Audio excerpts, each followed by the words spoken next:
En 2019, usted conoció los hechos más importantes y relevantes de América y el mundo en el programa La Noche.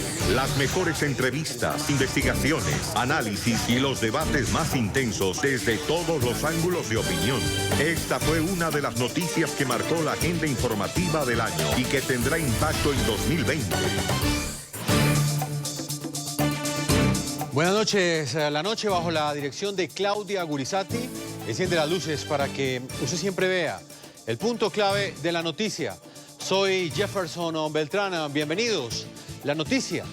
Uno de los hechos más importantes en el continente americano durante el 2019 fue la lucha que para recuperar su democracia protagonizó una vez más el pueblo venezolano. El chavismo completó 2 décadas en el Palacio de Miraflores y pese a que en el último año enfrentó uno de sus peores momentos, logró mantenerse en el poder con el apoyo de los militares y de países como Rusia y como Cuba.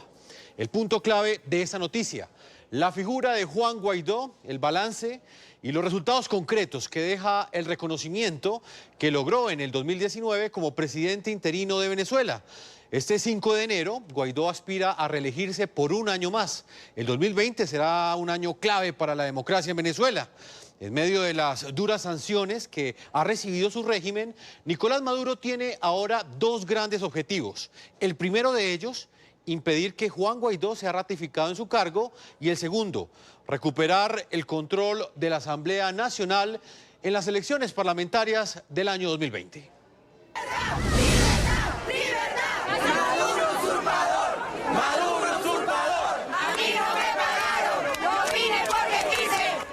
Un pueblo que despertó su ilusión por recobrar la democracia. Y no me da la gana una dictadura igualita a la cubana.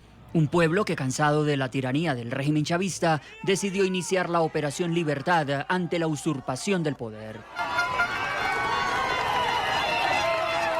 Una figura que se había destacado dentro de su partido Voluntad Popular como activista juvenil y coordinador nacional, emergió como el más prominente líder opositor contra la dictadura de Nicolás Maduro.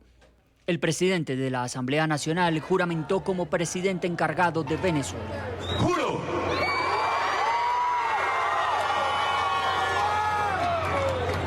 Asumir formalmente las competencias del Ejecutivo Nacional. Juan Guaidó tomó las banderas del clamor ciudadano con el reconocimiento de más de 50 países. Para lograr el cese de la usurpación, un gobierno de transición y tener elecciones libres. Sin embargo, la esperanza de un cambio definitivo terminó conviviendo durante 2019 con el fantasma de la impaciencia de la población sumida en una profunda crisis humanitaria que ha obligado a 4,5 millones de venezolanos a abandonar su país.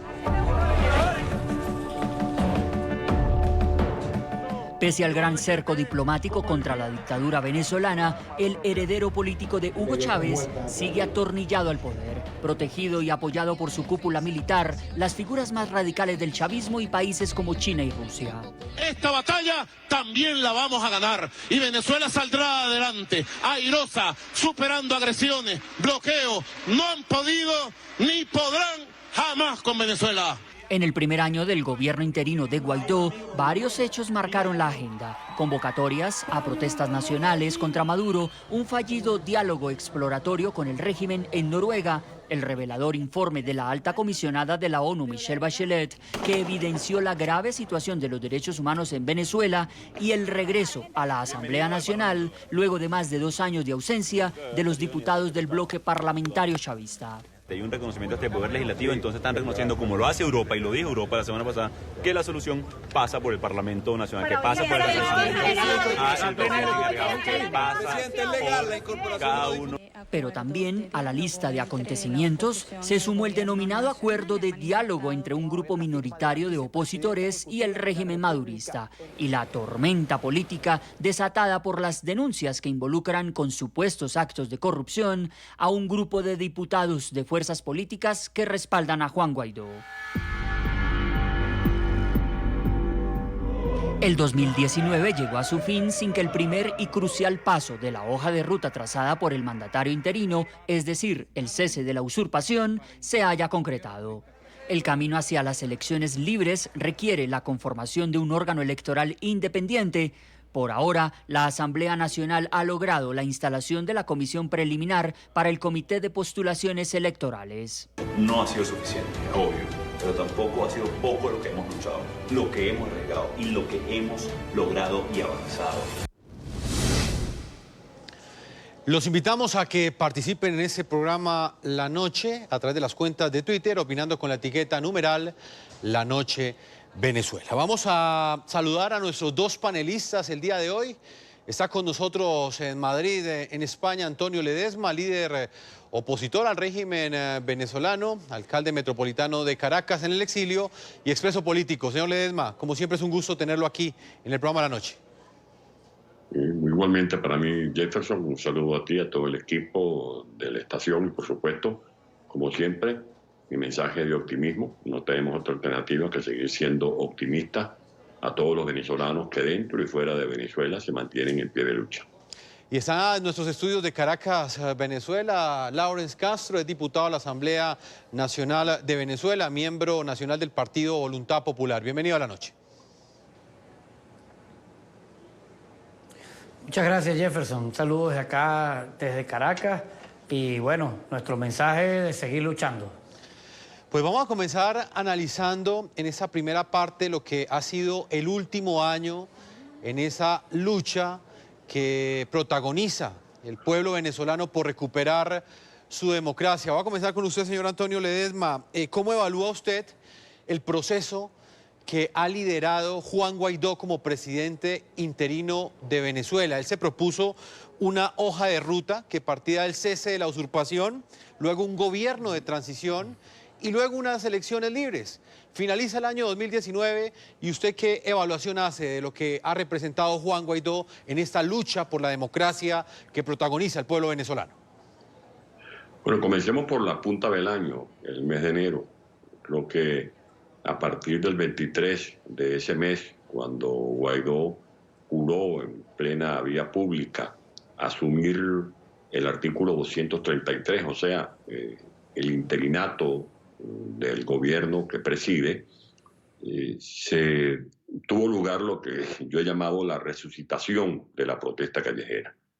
En Venezuela se han venido dando distintos ciclos de lucha. Recuerdo los más recientes, el 2014, que fue bautizado como la salida, que provocó un torbellino de protesta que desafió al régimen y este no tuvo otra alternativa que usar, como es su costumbre, la fuerza irracional para dar de baja a más de 40 venezolanos e iniciar o continuar un proceso de detenciones arbitrarias que nos llevaron a muchos a la cárcel.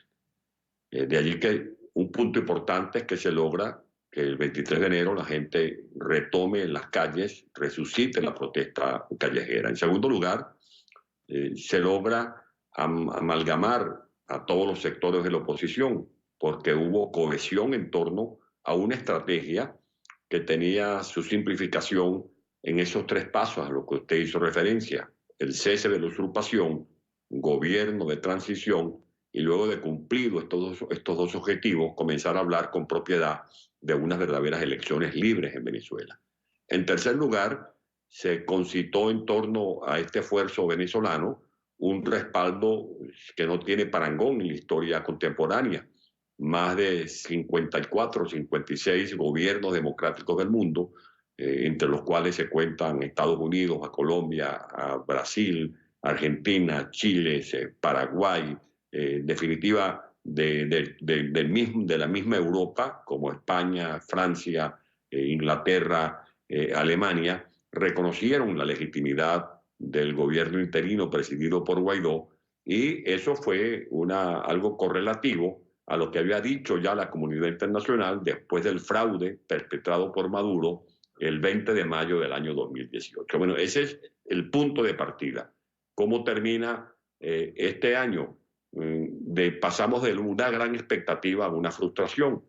una frustración porque el objetivo fundamental de la gente, más allá del reconocimiento internacional que celebramos, más allá de la aplicación de sanciones que hemos venido respaldando y seguimos invocando, más allá de las protestas que se han contabilizado, más allá del hecho cierto de que se han designado embajadores, se ha creado una suerte de gobierno y con un equipo que trabaja para recuperar empresas fundamentales de Venezuela como Citgo, por ejemplo.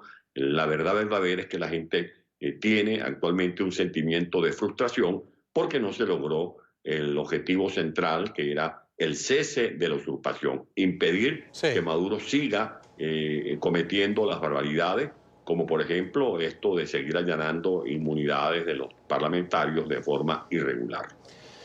Pero aún no ha allanado la inmunidad de Juan Guaidó, y ese punto lo estaremos también analizando más adelante, señor Ledesma. Quiero conocer la opinión de usted, Laurence Castro. ¿Cómo califica esto? ¿Fue un fracaso? ¿Es una frustración? ¿O sencillamente es un camino que inicia con Juan Guaidó para lograr en el corto plazo, quizás en el 2020, la recuperación de la democracia en Venezuela? Y bueno, Jefferson, lo primero que hay que decir es que esto es una lucha y las luchas tienen altos y bajos hasta que se logran los objetivos. El pueblo de Venezuela ha venido luchando desde hace muchísimo tiempo y hemos tenido avances importantes. En algún momento la oposición venezolana era una oposición casi inexistente, una oposición del cual no llegaba a concretar acuerdos. Hoy la oposición venezolana se ha convertido en un gran cúmulo de fuerzas que ha logrado contener de alguna forma los embates de una dictadura y que hoy, más que nunca, los parlamentarios estamos llevando las agresiones permanentes de estrategias que el gobierno usurpador intenta aplicar y que no las termina concretando, y lo que le queda es la persecución, es allanar inmunidad parlamentaria de manera ilegal, es asesinar, es perseguir, y ante eso nosotros debemos decirle a los televidentes y al pueblo de Venezuela que puede ver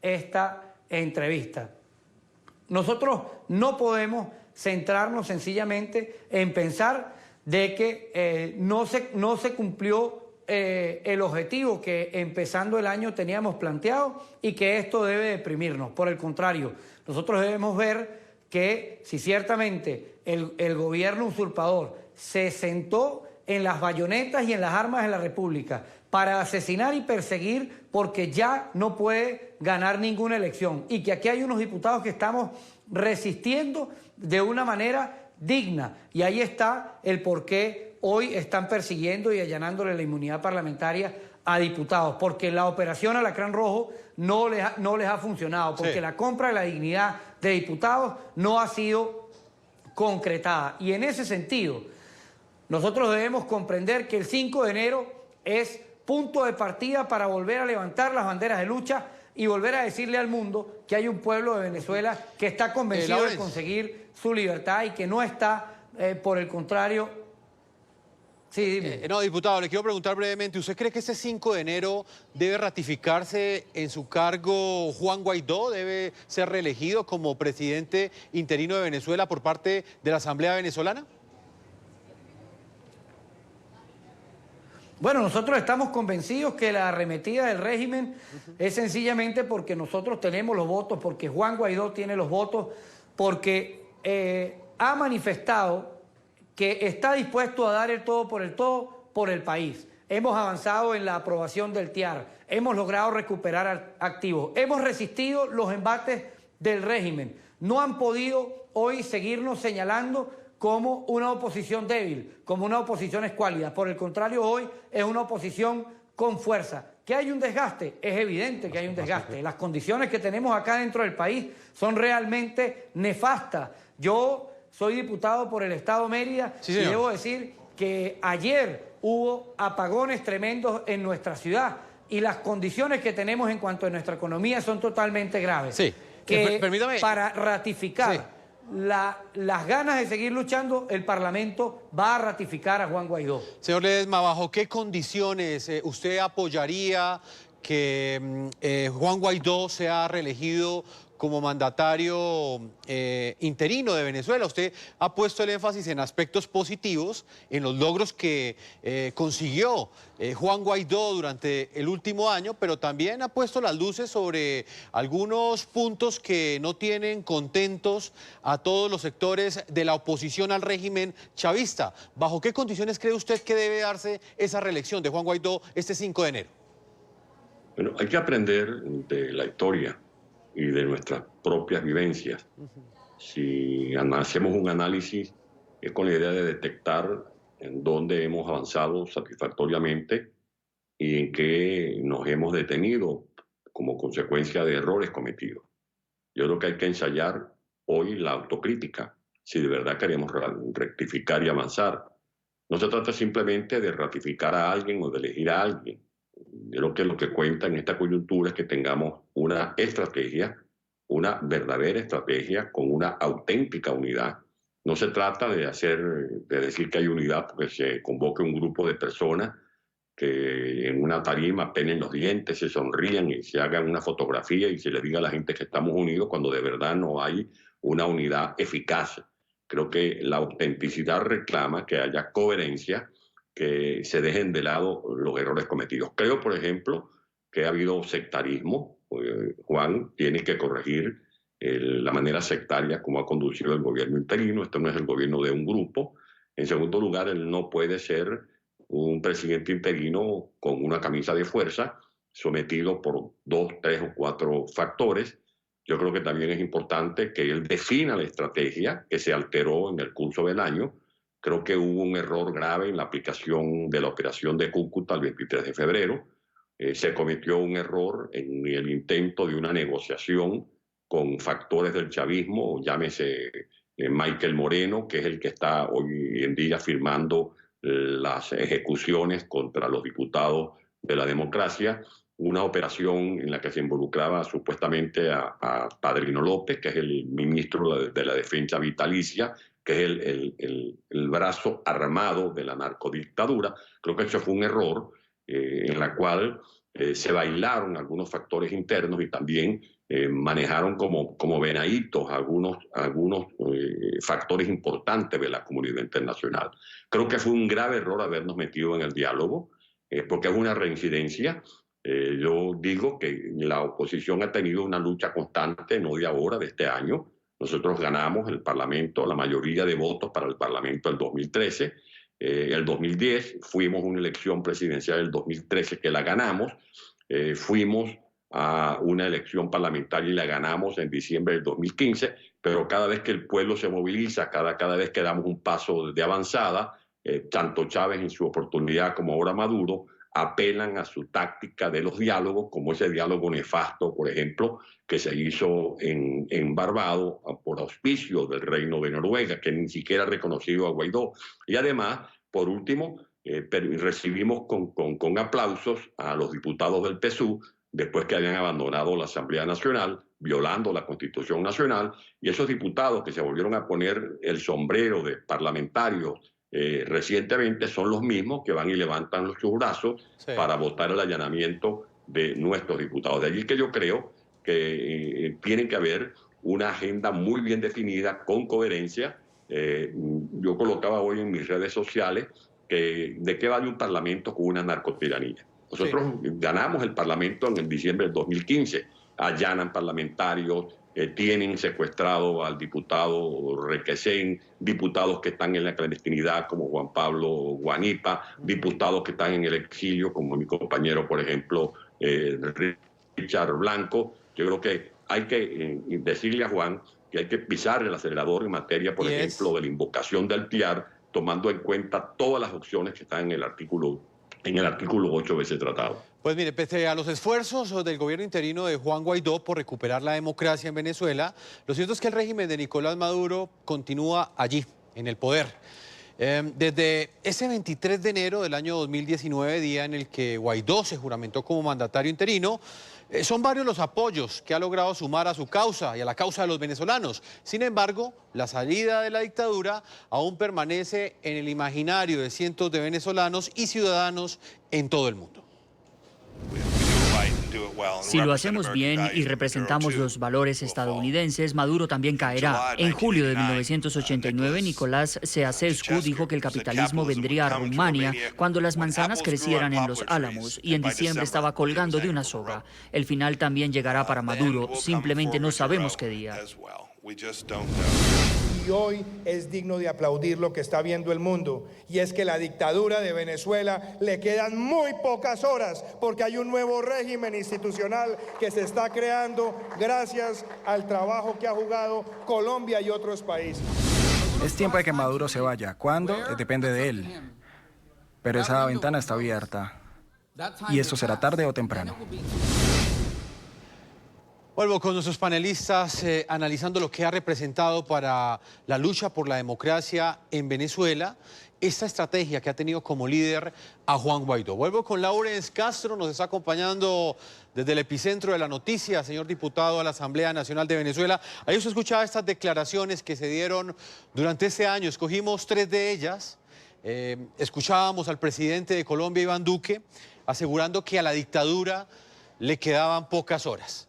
Hubo un grado de optimismo grandísimo en el primer semestre del año 2019 en el corazón de los ciudadanos venezolanos. ¿A qué cree usted que respondió que Nicolás Maduro haya logrado salirse con la suya, que era mantenerse en el poder y conservar esas 2 décadas que completa el chavismo gobernando a Venezuela? ¿Cuáles fueron los factores que determinaron que él continuara como líder del chavismo? Bueno, mire, lo primero que hay que tomar en cuenta es que nosotros no estamos solos en este mundo, que así como nosotros tenemos el acompañamiento de los países democráticos del mundo, también está jugando Nicolás Maduro con los países que han auspiciado dictaduras y comunismo en el mundo. Y hemos visto el reflejo de esto cuando a nivel latinoamericano han habido sendos levantamientos de parte de una izquierda que está evidentemente financiada de alguna forma por el gobierno usurpador de Maduro, que saquea todos los días al pueblo de Venezuela, pero también donde tenemos presencia de narcotráfico y de terrorismo. Entonces, hablar en términos, digamos, de visiones como si los errores políticos fueran sencillamente asumidos por el presidente Guaidó o solamente por el Parlamento Nacional, yo creo que no plantea ver lo que tenemos enfrente. Por ejemplo, la comunidad internacional ha apostado por sanciones y presiones diplomáticas, y eso ha sido muy claro, para llegar a negociaciones para poder tener una elección libre. Una elección libre en donde el pueblo de Venezuela pueda elegir y pueda sentir que el voto es otra vez una herramienta de fuerza. ¿Por qué Nicolás Maduro continúa hoy en el poder? Y nosotros podemos asumir errores que se hayan cometido, pero la verdad verdadera es que tenemos un régimen que decidió asesinar y avanzar en una alianza con grupos terroristas y grupos del narcotráfico. Más del 30% del territorio nacional está controlado por grupos irregulares, por bandas, por narcotráfico, por personas que sacan hoy oro ilegalmente de nuestro país. Las muertes que estamos viviendo en nuestro país, el miedo que ha significado el FAES dentro de las comunidades y los sectores populares asesinando venezolanos. Es una situación verdaderamente compleja, y es verdaderamente compleja porque acá lo que se está viviendo es una ola de violencia silenciosa en donde ni siquiera los medios de comunicación pueden saber o detectar realmente a cuánta gente están asesinando dentro de los barrios de Caracas y dentro de todo el país. Hoy lo que ha planteado Nicolás Maduro es decir... Sí, permítame, vuelvo a Madrid, España, porque quiero escuchar antes de salir a comerciales la opinión del señor Antonio Ledezma, líder opositor al régimen venezolano. ¿Cómo logró mantenerse Nicolás Maduro en el poder, ¿cuáles fueron los factores a nivel internacional que boicotearon esa estrategia que buscaba recuperar la democracia al interior de Venezuela y que incluso contaba con el apoyo del presidente de los Estados Unidos, Donald Trump? Que ese régimen está tutelado fundamentalmente por Cuba, más por supuesto la gravitación que ejerce China y Rusia con intereses distintos. El interés de China es más comercial, pendiente de los 56.000 millones de dólares que tienen allí al borde de la pérdida. La operación de Rusia es comercial, la venta de fusiles, de municiones, de helicópteros, de aviones, pero también su pretensión de usar a Venezuela como una pieza en el ajedrez político, en la geopolítica. Pero tal cual por lo que hemos venido diciendo, con un régimen como el de Maduro no se podía hacer una negociación como la que se quería hacer el 30 de abril. ¿Cómo usted va a negociar con narcotraficantes? Porque no estamos hablando en Venezuela que hay una dictadura convencional como la de Pinochet en Chile. En Venezuela opera un narcotráfico. Lo ha denunciado la comunidad internacional con pruebas, expedientes. Buena parte del gabinete de Maduro está relacionado con el narcotráfico. Familiares de Maduro están sentenciados por narcotráfico. En Venezuela hay más de 50 pistas nada más en el estado Zulia, donde despegan aviones cargados de cocaína. Más de la mitad del territorio nacional está en manos de los grupos irregulares que controlan el arco minero. Estamos hablando de Amazonas, del Tamacuro, del estado Bolívar. Allí se está sacando no solamente oro, se está sacando diamante, coltán, uranio. En Venezuela hay células de Hezbollah. Se lo confirmó el señor Netanyahu a Julio Borges recientemente en Israel, que él aseguraba que sí operan células terroristas en Venezuela. Lo confirmaron voceros del Departamento de Estado, del Pentágono, de la Casa Blanca de los Estados Unidos. O sea, ¿cómo usted va a negociar para una supuesta transición arreglada con estos factores del narcotráfico, del terrorismo? ¿Cómo usted se va a sentar a dialogar como tuvimos ese largo diálogo de 4 meses que fueron las muletas que le sirven a Maduro para mantenerse de pie? ¿Cómo se mantiene de pie una dictadura como esta? Cuando se aprovecha de los errores tácticos que han sido para mí errores muy costosos, y eso es lo que estamos llamando a rectificar. No seguir dándonos golpes de pecho, no negarnos a la autocrítica, sino ver cómo aprovechamos lo que se ha ganado con este esfuerzo de 20 años por parte de la ciudadanía venezolana, lo que se pudo avanzar este año, para ver si una vez por todas logramos que se produzca el cese de la usurpación y no hablar de elecciones hasta que no se produzca realmente el cese de la usurpación.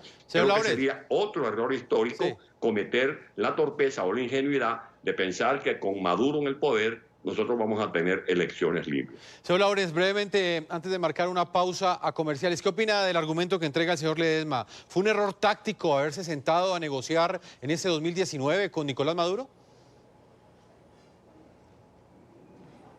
Bueno, yo creo que es muy ligero el análisis, tomando en cuenta todos los elementos que estaban incluidos en esta suerte de negociación que intentó hacerse. Ahí estaba la Unión Europea. En tal caso, el reclamo, le diría yo al amigo Ledesma, que se lo haga a la Unión Europea y al grupo de contacto. No, yo me opuse desde el 2018. Yo quiero ser claro. Me opuse al diálogo de la Unión Europea porque sabía que no iba a llevar a ninguna parte. En donde no tenemos nosotros las herramientas para poder hacerlo.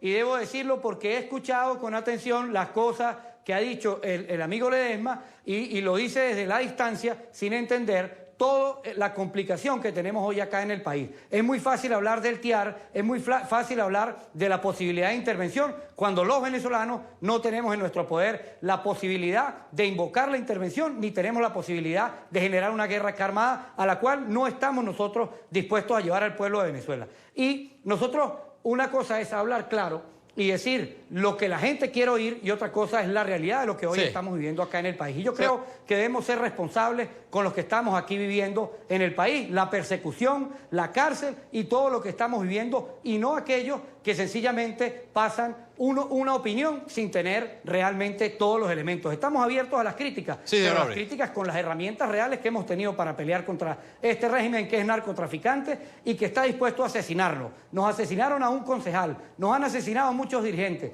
y aquí estamos nosotros hoy. Seguimos luchando y seguimos al lado del pueblo de Venezuela. Yo creo que hay que contextualizar de manera objetiva los análisis y no seguir diciendo cosas que están en la expectativa de las redes sociales, pero que realmente en el terreno no son posibles. Sí, y ese es el llamado que yo hago a la oposición venezolana, a que tengamos objetividad al momento de los análisis. El derecho a réplica, señor Ledesma, adelante desde Madrid. Bueno, yo estuve precisamente con el líder del Voluntad Popular preso en Ramo Verde. Tuve más de 1000 días privados de mi libertad. Y para no someterme a la humillación de que me llevaran a la Asamblea Nacional Constituyente, ni por no avalar participar en elecciones fraudulentas como las regionales, preferí fugarme. Yo no estoy aquí pasando vacaciones, ni son interpretaciones ligeras. Yo creo que lo que he dicho son argumentos muy serios.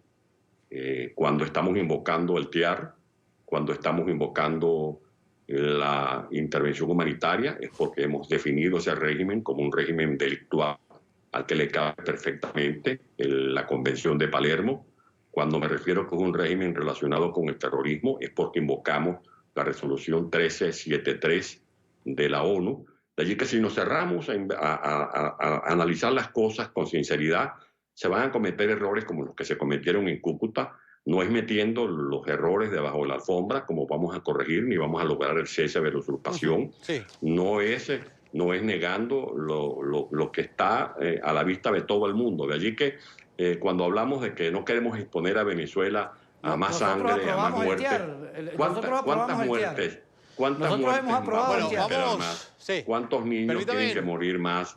¿Cuántas mujeres tienen que seguir padeciendo lo que padecen? ¿Cuántos días más sin agua, sin luz, sin gas, sin alimentos? ¿Cuántas humillaciones más, como hemos visto a los venezolanos, que los humillan por recibir un pernil, mientras Maduro sigue hundiendo a Venezuela, desplomando la economía nacional? De allí que todos estamos interesados en que se dé el cese de la usurpación, pero tenemos que ponernos de acuerdo en que haya una verdadera unidad.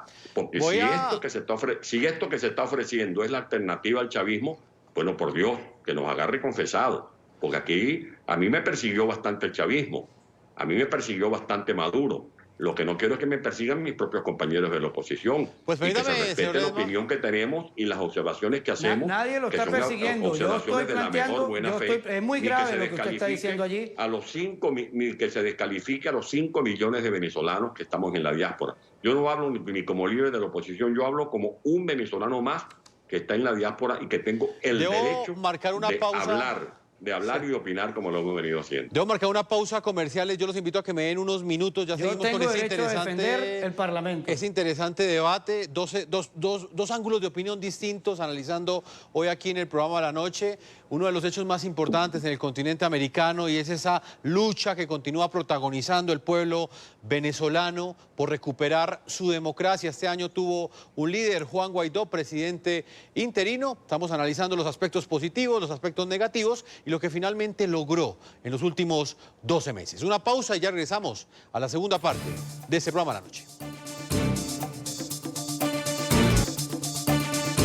Continuamos recordando los momentos más importantes de este 2019 en lo que tiene que ver con esa lucha, con esa batalla que continúa dando el pueblo venezolano por recuperar su democracia. Precisamente en febrero de este año, el presidente interino de Venezuela, Juan Guaidó, concedió una reveladora entrevista a nuestra directora Claudia Gurizati y a la directora de contenidos de NTN24 y del programa La Tarde, Idania Chirinos. En este diálogo, Guaidó habló sobre uno de los temas que siempre ha estado sobre la mesa, y es el uso de la fuerza para rescatar la democracia en Venezuela. Recordemos algunos apartes de esta reveladora entrevista.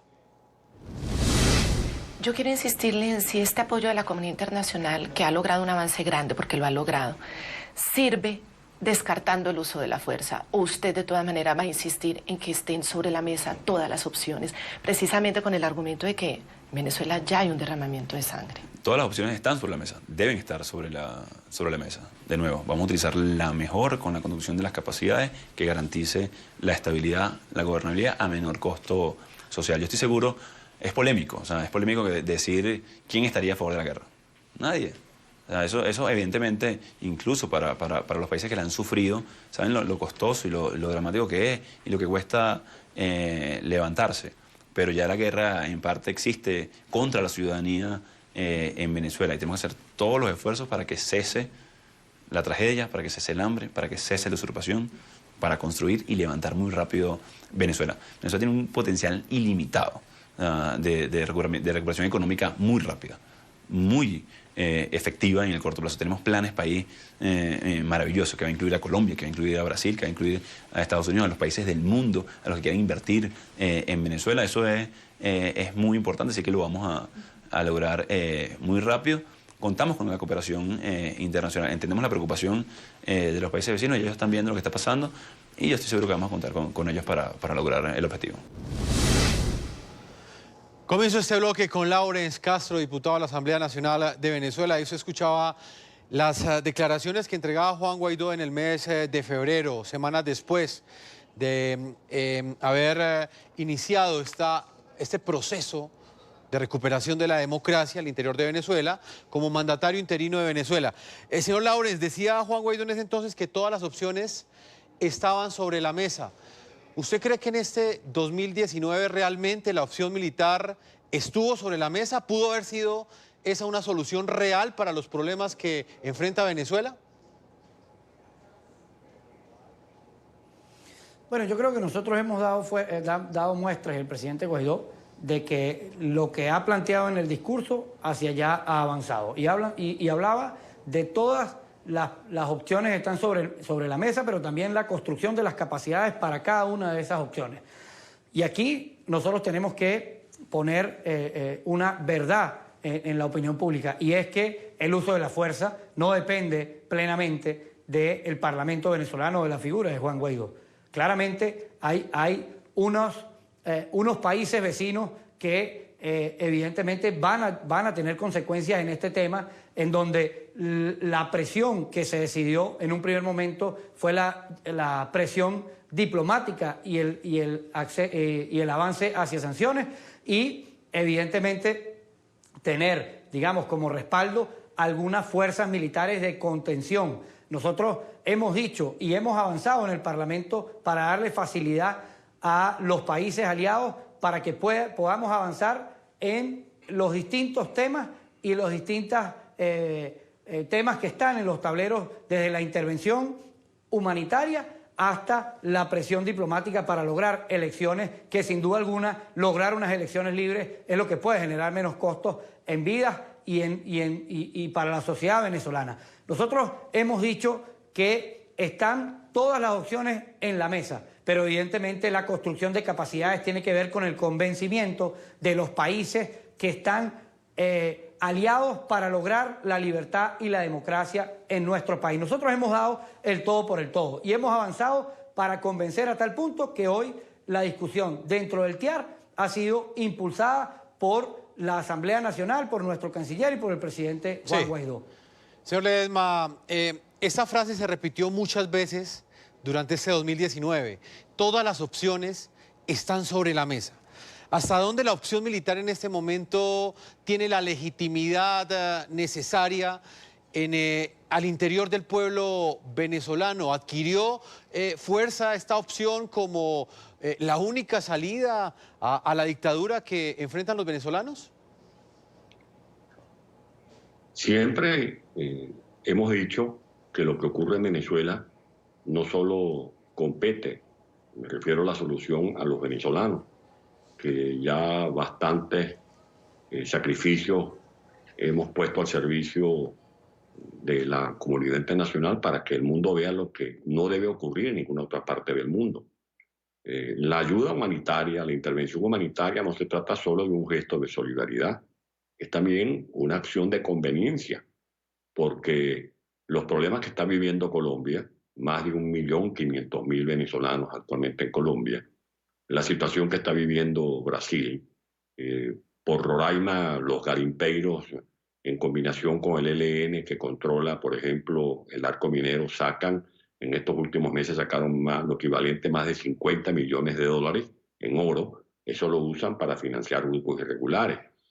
Estados Unidos sabe que en Venezuela operan terrorismo, que de Venezuela salieron el año pasado más de 240 toneladas de cocaína, esa cocaína que ingresa por México y que va a seguir saliendo de Venezuela porque tenemos un narcoestado, no es una simple dictadura, es un narcoestado. De allí que esa opción de fuerza ha estado sobre la mesa. Lo que tenemos es que tener coherencia. No se puede decir la opción de militar está sobre la mesa y luego declararle al país el día de hoy, como lo hizo Juan, creo que fue un error, haber dicho que la diferencia de él con María Corina Machado es que María Corina Machado tiene la opción de la fuerza y ellos están defendiendo, como si fueran dos cosas distintas, están defendiendo las acciones que está llevando adelante la Unión Europea.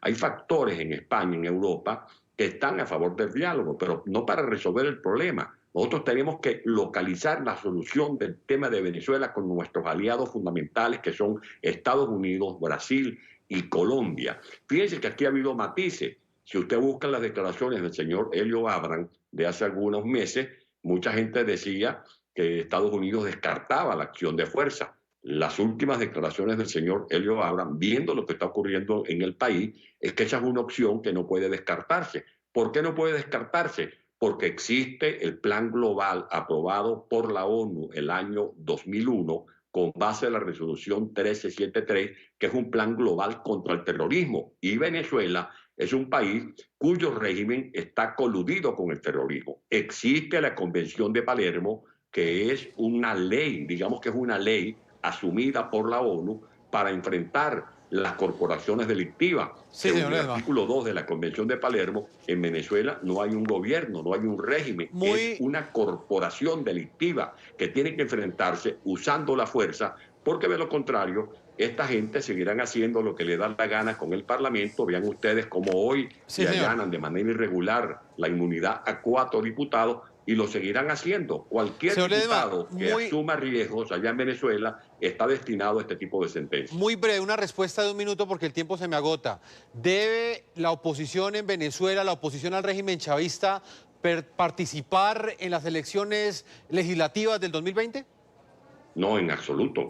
¿De qué va a servir un parlamento mientras sigue la narcodictadura? Si nosotros ganamos el parlamento con las 2/3 partes, y mire cómo lo van despellejando, mire cómo lo mantienen en desacato. De allí que participar en unas elecciones parlamentarias sería colocarse de espaldas al clamor del pueblo que realmente está luchando y esperando que se produzca el cese de la usurpación. Señor Laurence Castro, el tiempo se me agota. Una respuesta corta. ¿Usted está de acuerdo que la oposición al chavismo participe en los comicios electorales del 2020? Bueno, nosotros estamos avanzando en el nombramiento de un nuevo Consejo Nacional Electoral y esto, si es nombrado por el Parlamento Nacional, entraremos en la discusión de cuál va a ser la elección, el cual debe darse. Evidentemente tiene que haber elecciones presidenciales libres, justas y democráticas, en donde el pueblo de Venezuela pueda decir cuál es su presidente, que vuelva a tener la herramienta del voto como una herramienta de fuerza, de poder.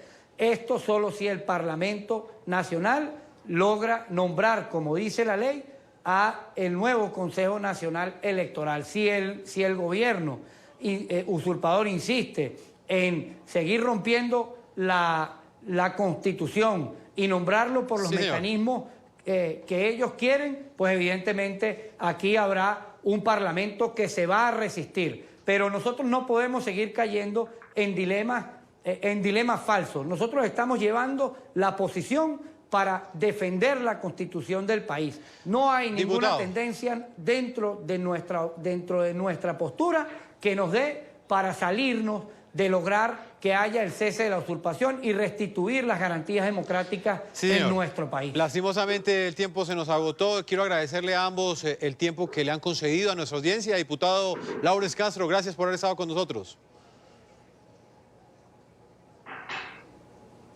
Gracias, Jefferson. Saludos. Saludos. Señor Antonio Ledesma, muchas gracias por habernos acompañado hoy aquí en el programa La Noche y lo mejor para ustedes dos en estas fiestas de fin de año y esperamos lo mejor en el 2020 para el pueblo venezolano. Muchas gracias, señor Ledesma. Muchas gracias a ti, Jefferson. Un saludo a Launes y por supuesto, mi abrazo solidario a todos los venezolanos en pie de lucha, a seguir arriba corazones, luchando por la libertad de Venezuela. Vamos a una pausa, a comerciales, y ya regresamos a la parte final de ese programa La Noche. Hemos llegado a la parte final de ese programa La Noche. A todos ustedes, nuestros televidentes, los invitamos a que visiten nuestra página web NTN24. Nos pueden escribir en Twitter en @NTN24, @Segurizati, NTN24, @Jefferson, NTN24, @La Noche, NTN24. La Noche continuará encendiendo las luces para que usted siempre vea el punto clave de la noticia. Muy buenas noches.